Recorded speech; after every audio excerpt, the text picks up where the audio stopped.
फिर कांग्रेस की आंतरिक दुर्गति और राहुल गांधी जी की विचित्र मनः स्थिति दोनों को ही इंगित करता है। श्री राहुल गांधी जी ने कहा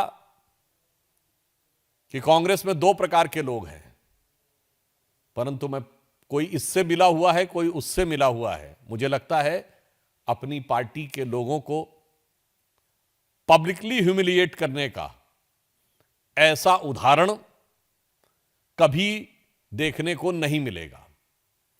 हम राहुल गांधी जी से पूछना चाहते हैं कि पहले यह बताइए कि आप किस किस से मिले हुए हैं, और आप जब विदेश में जाते हैं तो किस किस से मिल के आते हैं, और आपके साथ मिलने वाले लोग किस किस से मिले हुए हैं।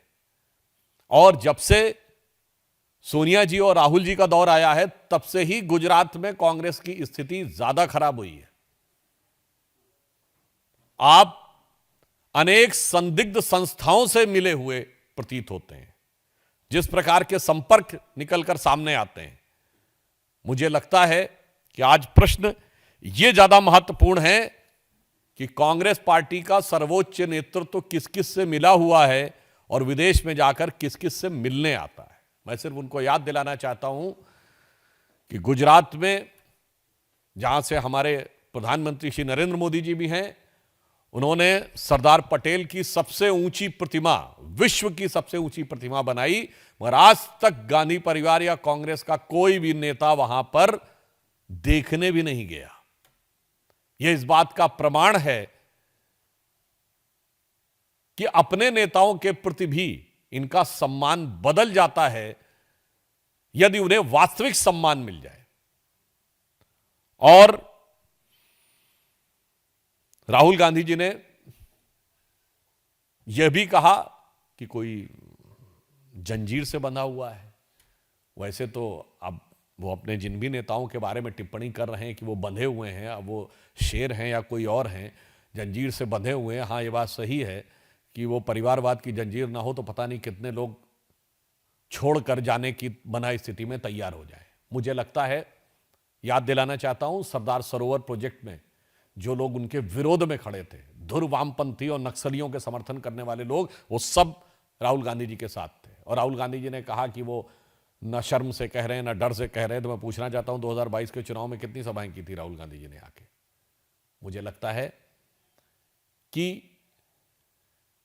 अपने पार्टी के ऊपर और जनता के ऊपर या संवैधानिक संस्थाओं के ऊपर या मीडिया के ऊपर दोषारोपण करते करते वो अपने लोगों पर भी दोषारोपण करने लगे।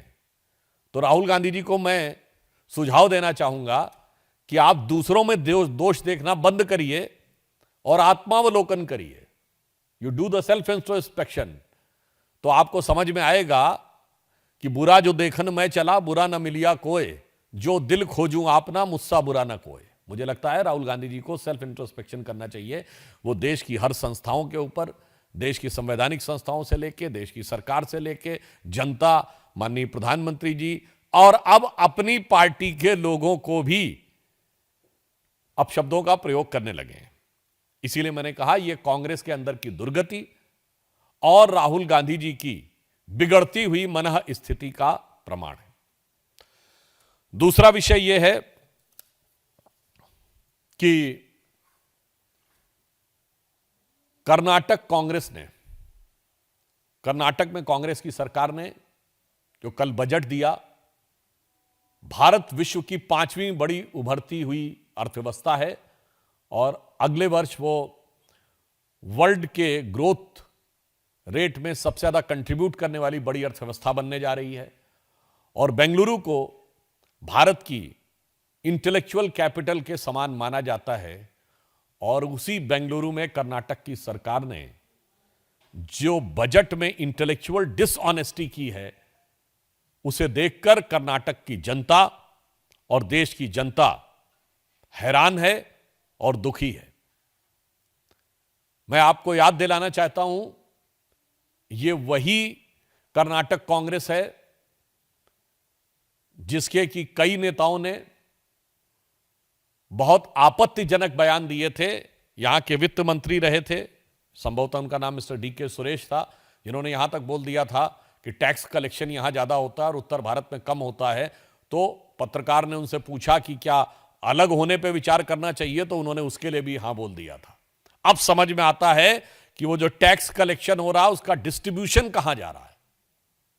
और ये बात हम सीधे सीधे कांग्रेस पार्टी और कांग्रेस पार्टी के राष्ट्रीय अध्यक्ष भी वहीं से आते हैं, तो उनसे मैं पूछना चाहूंगा कि इस बजट में 500 करोड़ रुपए का प्रावधान केवल मुस्लिम समाज के बच्चों की स्कॉलरशिप के लिए, 400 करोड़ रुपए का प्रावधान उर्दू के बेहतरीन स्कूलों को और बेहतरीन बनाने के लिए, 150 करोड़ रुपए का प्रावधान वक्फ बोर्ड की संपत्तियों की मरम्मत के लिए, 1000 करोड़ रुपए का प्रावधान सो कॉल्ड माइनॉरिटी कॉलोनीज बनाने के लिए, 50,000 रुपए का प्रावधान नवविवाहित मुस्लिम दंपति को आर्थिक सहायता देने के लिए। और यदि कोई बच्चा प्राइवेट स्कूल में पढ़ने जाता है तो उसके 2 से 3 लाख रुपए, 5 लाख रुपए तक का शायद उसका 50% रीइंबर्समेंट सरकार करेगी, और विदेश पढ़ने जाएगा तो 20 लाख रुपए तक के खर्चे में रीइंबर्समेंट सरकार करेगी। मैं पूछना चाहता हूं कांग्रेस पार्टी से, और कांग्रेस पार्टी के राष्ट्रीय अध्यक्ष जो कर्नाटक से ही आते हैं, जिन्होंने कहा था कि कुंभ में स्नान करने से क्या लाभ है, उनके अरमान इतने जगह हैं कि बेंगलुरु में हज हाउस का भी निर्माण कराएंगे। मैं उनसे विनम्रता से पूछना चाहता हूं कि अगर आप अल्पसंख्यकों के लिए बात करना चाहते हैं तो इसमें बाकी अल्पसंख्यकों के लिए क्या है, सिखों के लिए क्या है, जैनों के लिए क्या है, पारसियों के लिए क्या है, यहूदियों के लिए क्या है, इसका साफ साफ उन्हें बताना चाहिए, जो बहुत छोटी मिनिस्क्यूल माइनॉरिटीज हैं। इससे बहुत साफ हो जाता है कि कर्नाटक कांग्रेस का यह बजट, चूंकि उनका गठबंधन केरल में मुस्लिम लीग से है, कांग्रेस पार्टी वो पार्टी है जिसके पूर्व प्रधानमंत्री मरहूम मनमोहन सिंह जी का वो बाकायदा मीडिया में वो स्टेटमेंट अवेलेबल है कि देश के संसाधनों पर पहला हक मुस्लिमों का होना चाहिए। और 2022 के चुनाव में कांग्रेस पार्टी के गुजरात के अध्यक्ष जगदीश भाई ने भी यही बोला था कि मुस्लिमों का पहला हक होना चाहिए। तो कर्नाटक कांग्रेस ने बजट में केवल एक समुदाय यानी मुस्लिम समाज को पहला हक देकर दिखा दिया है। उसने साफ कर दिया है कि बाकी सब दोयम दर्जे के हैं।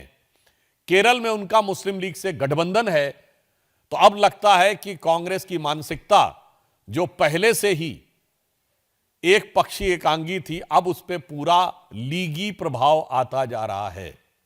इसलिए कर्नाटक के बजट को यदि लीगी बजट कहा जाए तो अतिशयोक्ति न होगी।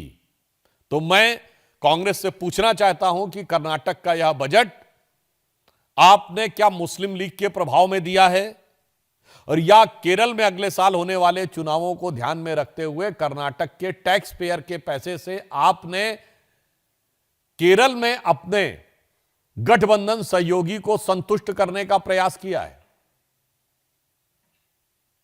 और तीसरे बिंदु पे जहां से प्रारंभ किया था वही मैं कहना चाहूंगा, राहुल गांधी जी ने गुजरात में कहा कि कांग्रेस के 2 बड़े नेता हुए गुजरात से, सरदार वल्लभ भाई पटेल और महात्मा गांधी। निश्चित रूप से हम सबके आदरणीय हैं, और सरदार वल्लभ भाई पटेल एक नेशन के आर्किटेक्ट थे, परंतु शायद राहुल गांधी जी भूल गए कि कांग्रेस के एक और नेता थे जो पहले कांग्रेस के थे, बाद में उन्होंने लीग बना ली थी, वो भी गुजरात से ही थे, मोहम्मद अली जिन्ना। तो आज की कांग्रेस सरदार पटेल के आदर्शों से कोसों दूर है, महात्मा गांधी के आदर्शों से कोसों दूर है, और मोहम्मद अली जिन्ना के आदर्शों के को आत्मसात कर कर बैठी हुई है।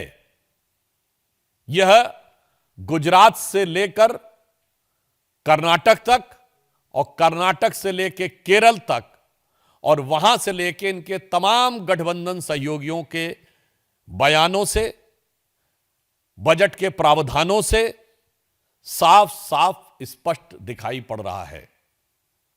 इसलिए हम देश की जनता से कहना चाहते हैं कि कांग्रेस पार्टी, ऐसा प्रतीत होता है कि सबकी आलोचना करते हुए अपनों की भी आलोचना करने लगी है। और कर्नाटक के बजट ने बिल्कुल साफ कर दिया है कि किसी दौर में